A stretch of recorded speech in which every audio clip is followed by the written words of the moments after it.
Kabla hujaangalia video yoyote kupitia channel ya Mzee wa Fukunyuku, na kuomba usubscribe ili upate update na makala mbalimbali.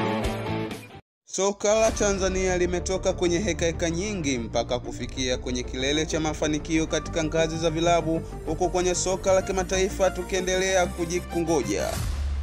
Kabla ya uwekezaji, klabu zetu zilikuwa na uwezo mdogo wa kuchanganua wachezaji bora na wasio na ubora.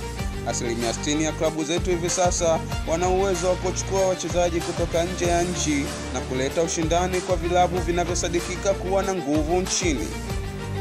Kuna baadhi ya mambo ndani ya soka letu yanataka kurudisha nyuma jitihada za wadau waliojitolea kwa moyo kupigania mpira wetu mpaka ulipo.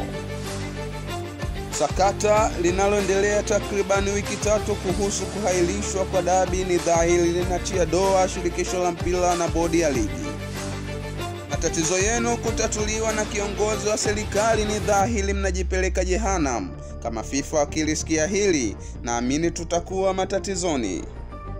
Nimesikia habari kuna mwanachama wa wananchi amelipeleka swala hili mahakama ya kawaida, wakati klabu yake imepeleka kesi mahakama ya kimichezo CAS. Je, tunaupeleka wapi mpira wetu? Mashabiki wanaelewa taratibu za soka la ulimwengu.